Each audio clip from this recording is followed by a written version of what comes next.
¿Qué tal? ¿Cómo andan? Muy buenos días. Vamos a arrancar con una nueva clase, recomponiendo un poco lo que había sido la última, en donde habíamos hablado de lo que había sido la tensión en Corea, la guerra de las dos Coreas, ¿sí?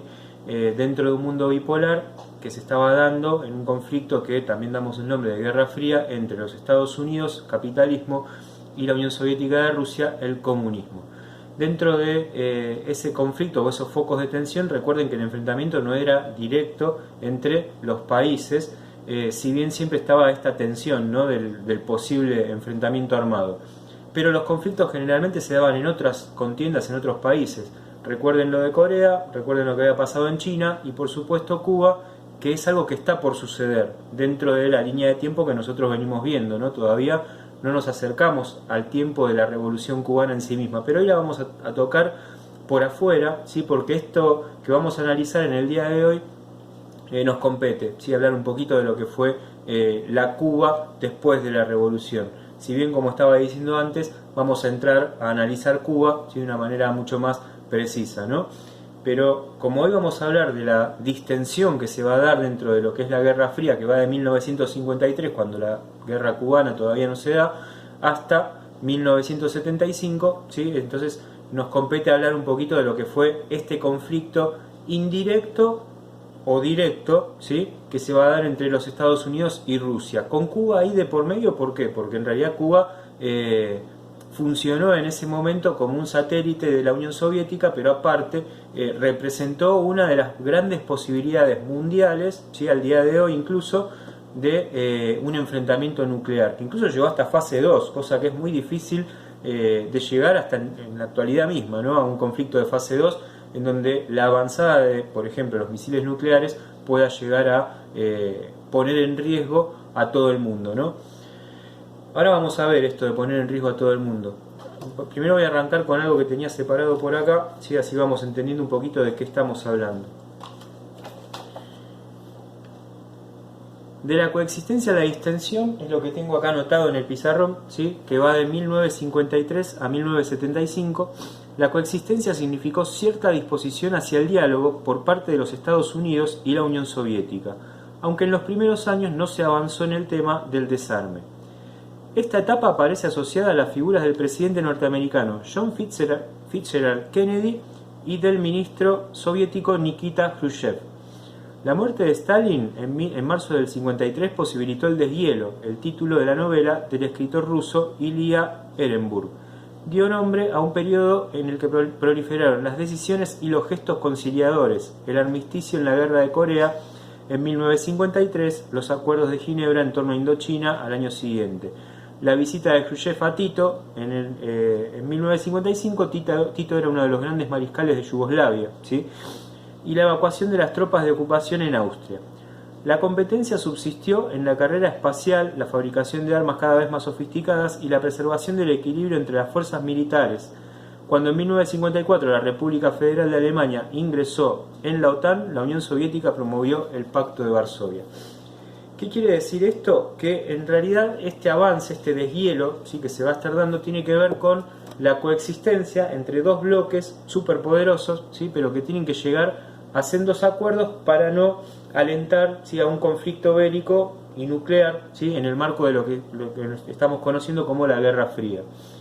En ese sentido, lo que tengo acá atrás anotado, ¿sí?, es la coexistencia, ¿sí?, la distensión, que es el título que les leía recién. Y vamos a hablar de lo que es la desestalinización. Yo di una fecha ahí, 1953, es el año en el que se muere Stalin. Entonces, como Stalin ya no está, vamos a empezar a hablar también de las consecuencias de lo que dejó el stalinismo en el mundo, sí, pero particularmente en Rusia. Una Rusia que estaba asignada también por los campos de concentración y el terror, ¿sí?, desde la centralización de una sola persona en lo que era el armado político de Rusia, ¿sí? Stalin lo que hace es acumular poder, se carga a algunos cuestionadores en su momento, como había sido León Trotsky. Muchos tenían miedo, incluso Lenin mismo tenía miedo de que Stalin pudiera acceder al poder y concentrar demasiado, ¿sí?, y centralizar demasiado poder. Entonces, para sembrar este terror, o por lo menos ideológicamente hablando, sostener, ¿sí?, su persona en el centro, en el foco del poder, Stalin lo que va a hacer es incluso hasta persecuciones políticas que a veces terminaban en la muerte, la mayoría de las veces terminaban en la muerte. De hecho, tenía un grupo parapolicial muy importante que se dedicaba exclusivamente a perseguir políticos o aquellos que estaban, como decía recién, ideológicamente no adeptos a la figura de Stalin, ¿sí? Que era bastante cuestionado Stalin desde ese lugar. Entonces lo primero que hace Rusia, ¿sí?, a la muerte de Stalin, es denunciar de alguna manera lo que había sido el terror stalinista y denunciar los campos de concentración que habían existido en Rusia, ¿sí? Lo cual promueve lo que va a ser la desestalinización de la sociedad rusa, ¿sí? Llevar a Rusia a otro marco distinto al que Stalin le había dado, ¿sí? Con una fuerte centralización de Stalin, bueno, ahora Rusia tenía que pasar, incluso dejando de foco esta guerra fría, ¿no? Rusia tenía que pasar a otra fase política, ¿sí? Entonces se empieza a repensar la figura rusa en el mundo.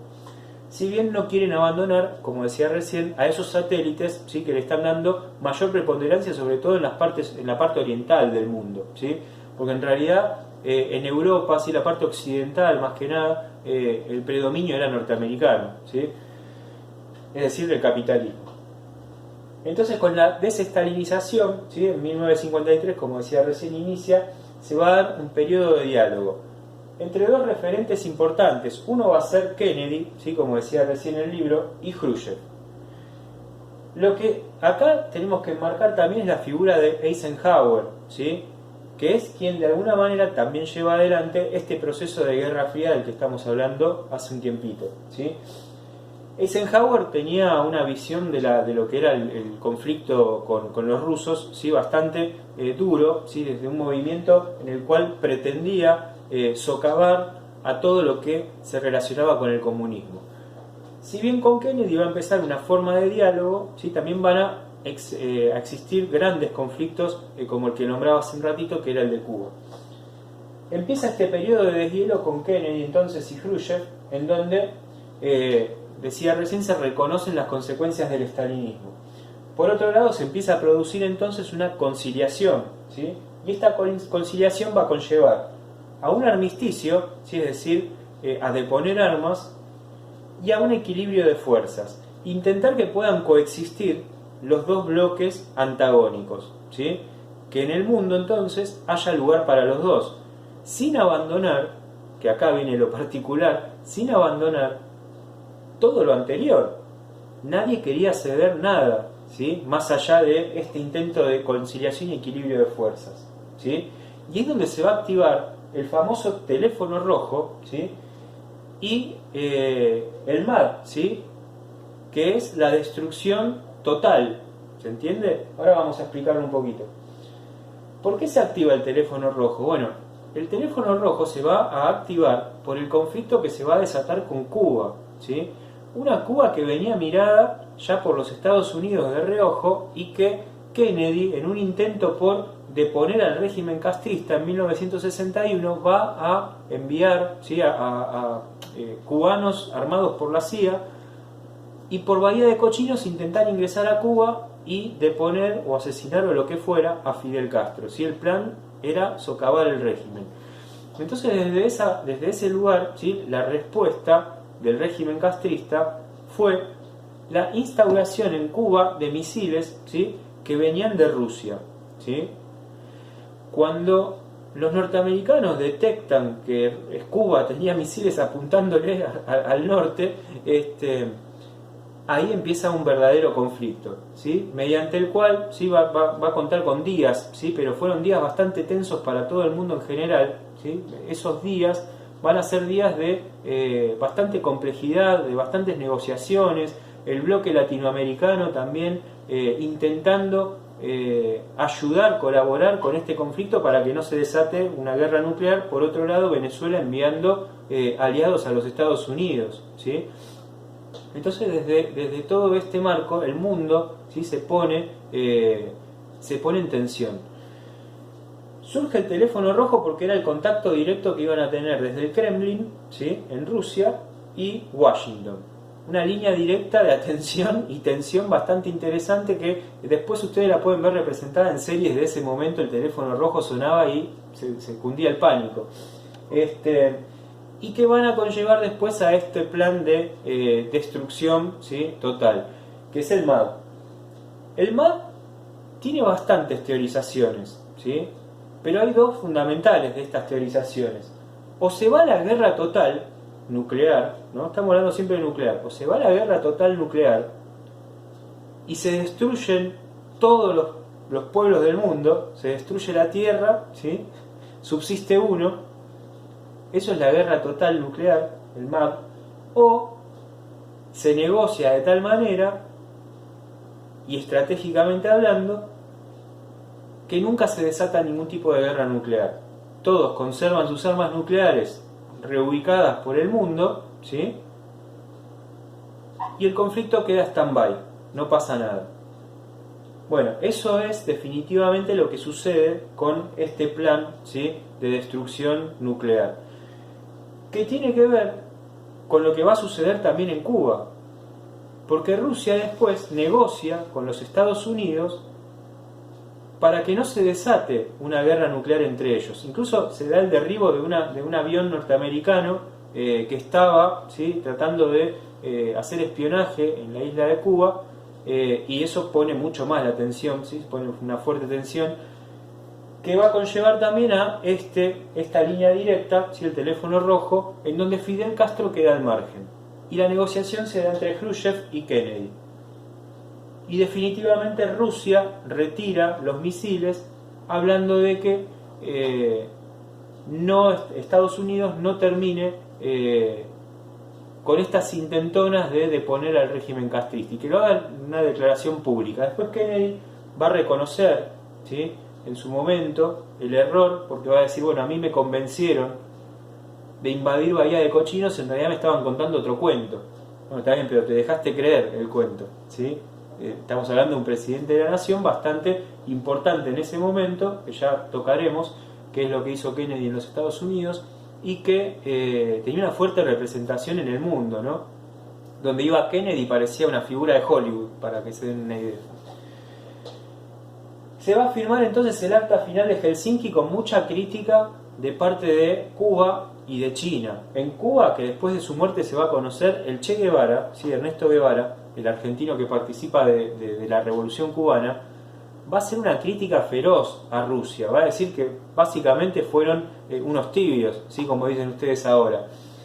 Y que al retirar los misiles, ¿sí?, de una isla que se ponía a predisposición, porque Fidel Castro lo que le ofrece al mundo es Cuba, no importa que se haga cenizas. Lo importante es que no triunfe el capitalismo, ¿sí? A ese nivel era la cuestión. Bueno, al retirar entonces los misiles, Guevara le hace una crítica feroz a Rusia, que después es un poco bajada de tono por parte de Fidel para no llegar a un conflicto con la propia Rusia, ¿no? Más allá de eso, Cuba ya se entiende a ellos mismos comunistas. Cuba va a ser de alguna manera una representación comunista como no se da en ninguna otra parte del mundo, ¿sí? Lo mismo que China. China era más comunista incluso que la propia Rusia. ¿Se entiende por qué la importancia de Mao en ese sentido?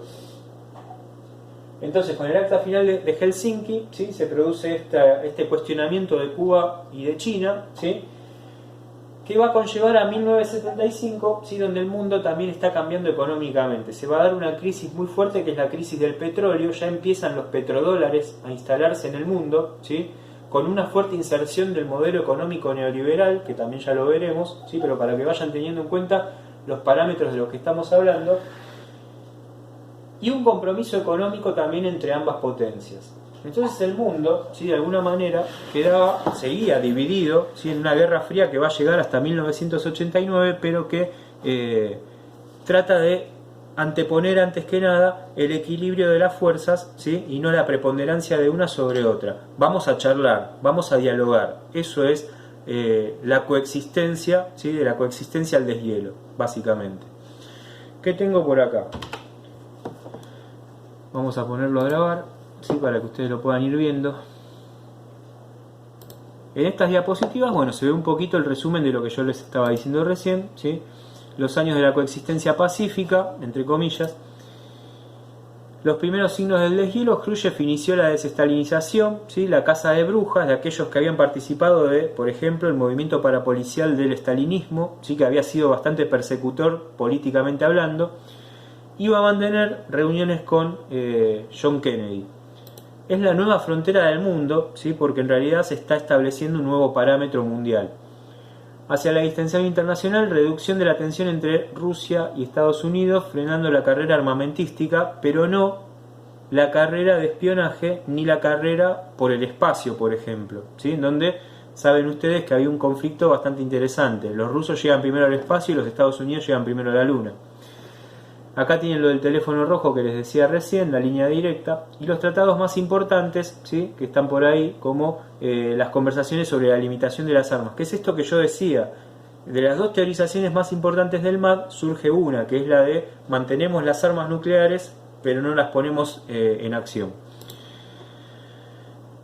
El retorno a la tensión se va a dar, ¿sí? Con los enfrentamientos entre Rusia y Estados Unidos en lo que va a ser la Guerra de las Galaxias, reconocida como una locura de parte de los presidentes norteamericanos también de querer hacer una especie de escudo, ¿sí?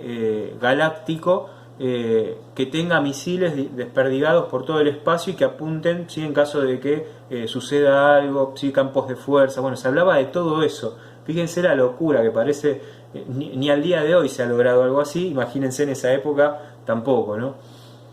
Entonces por eso se le apodó la Guerra de las Galaxias, por las locuras políticas del momento también. Ruptura entre la Unión Soviética y Yugoslavia, ¿sí? Que es otro de los conflictos que surgen de este cuadro. En el 59 hay relaciones entre China y la URSS, ¿sí? Pero que se van a terminar rompiendo, por eso dice diferencias chino-soviéticas. Mao va a ser un gran crítico, ¿sí? Por supuesto, de la Rusia comunista. La revolución húngara, Hungría también se va a salir de lo que es la Unión Soviética, ¿sí? En realidad se va a separar del bloque. Hay una protesta estudiantil que pide una mejor calidad de vida, ¿sí? Y por supuesto los nuevos estándares del mundo. Rusia está proponiendo algo distinto a lo que venía proponiendo hasta un poquito antes en el tiempo, ¿no? Entonces muchos se ven realmente como desconocidos en cuanto a lo que es la figura rusa. Nosotros estamos pensando de esta manera y Rusia le bajó el tono, ¿sí? Entonces Hungría va a ser uno de los que se corra de esta Unión Soviética. Lo mismo va a pasar con Checoslovaquia, ¿sí? Va a ser otro de los países que se salen de el comunismo ruso, ¿sí? Con la primavera de Praga, liberación política en Checoslovaquia, ¿sí? Un intento de implantar el socialismo, pero con un rostro un poco más humano. Se va a dar una invasión soviética, ¿sí? En el 68 fin al sueño de la liberación política de Checoslovaquia. Esto va a acarrear grandes conflictos en los 80 también. Estados Unidos líder, ¿sí? Que es lo que veníamos diciendo recién, porque en realidad en esta Guerra Fría, si hay distensión, en ese momento Rusia necesitaba de una gran actividad tecnológica y no la tenía porque Rusia estaba más atrasado en cuanto a las tecnologías y Estados Unidos, como yo decía, tenía más fuerza el capital en Europa Occidental, por ejemplo, y en los países de Latinoamérica ni hablar. Entonces se va a dar de alguna manera esta figura norteamericana como preponderante entre una y otra, ¿no? Bueno, y ahí es donde más o menos termina este presi, que es el resumen de lo que yo les venía armando recién, en cuanto al cuadro y en cuanto a lo que yo venía diciendo. Que en definitiva va a entenderse entonces como un conflicto, ¿sí? que decía recién, esta Guerra Fría, que va a tener su momento de tensión y que durante estos enfrentamientos de coexistencia, de alguna manera van a terminar conllevando a la distensión de las armas, ¿sí? En donde, como decía recién, muy fuertes críticas por parte de Guevara o de Mao, ¿sí? Guevara creo que estaba más cerca de Mao que de Fidel en ciertas cosas, que eso después lo vamos a charlar un poquito, la figura de Fidel y del Che, ¿sí? Lo distintas que eran también dentro de las internas políticas de Cuba. En el marco de la desestalinización y el avance de la distensión entre las superpotencias, China fue tomando distancia de la URSS hasta llegar a identificarla como el enemigo principal, ¿sí? Las críticas de Pekín a Moscú se plantearon básicamente en términos ideológicos. La coexistencia pacífica era una mera expresión del chauvinismo ruso, que de ese modo abandonaba la revolución mundial emergente en las luchas del tercer mundo. No obstante, en el distanciamiento de Mao pasó tanto la rivalidad entre los dos estados nacionales comunistas.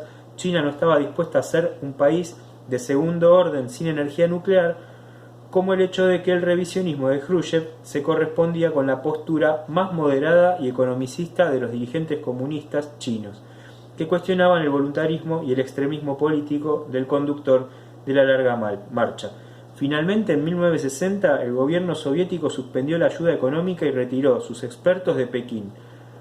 Eso, recuerden que Rusia mandaba expertos, ¿sí?, y agentes para contribuir a la causa comunista en China. Bueno, eso se va a terminar cuando China se vuelve, como decía antes, más comunista que la propia Rusia. Mao tenía un pensamiento propio, ¿sí?, a todo esto. Mao entendía la revolución mundial del comunismo. Y Rusia también, hasta que se muere Stalin. La forma en la que la llevaba Stalin era, ¿sí?, justamente de tensión. Y Khrushchev viene a proponer la distensión. ¿Qué es lo que nosotros estamos entendiendo entonces de este resultado a modo de conclusión? Que Rusia, y lo digo con todo el dolor del alma, no puede sostener la visión comunista desde un lugar económico en cuanto a sus satélites. No puede sostener económicamente a los satélites que se proponían también como parte del comunismo. No puede llevar adelante esas ideas comunistas, ¿sí? No puede expandirlas. Entonces necesita empezar una contracción, necesita refundamentar su pensamiento hacia el mundo, su voluntad hacia el mundo, su posición ante el mundo, y empieza un momento de voluntarismo y diálogo, ¿sí?, que va a tener su final en 1989, ya con Gorbachev y no con Khrushchev. Gorbachev va a ser muy criticado, ya lo vamos a ver. Pero Rusia necesita volver un poquito para atrás sobre sus pasos, revisionarse y refundamentarse. En eso es en donde Rusia le empieza a ceder muchísimo lugar al capital. Por eso las grandes críticas de Mao y Guevara. Bueno, eso es todo por hoy. Después lo vamos a retomar, ¿sí? Es interesante cómo Rusia empieza a volver para atrás, empieza a caminar para atrás sobre esta revolución ideológica, ¿sí?, y cómo cambia de parecer en el camino, ¿sí?, en un camino que, como decíamos recién, es una guerra, ¿sí?, que necesita de mucho aval económico, ¿sí?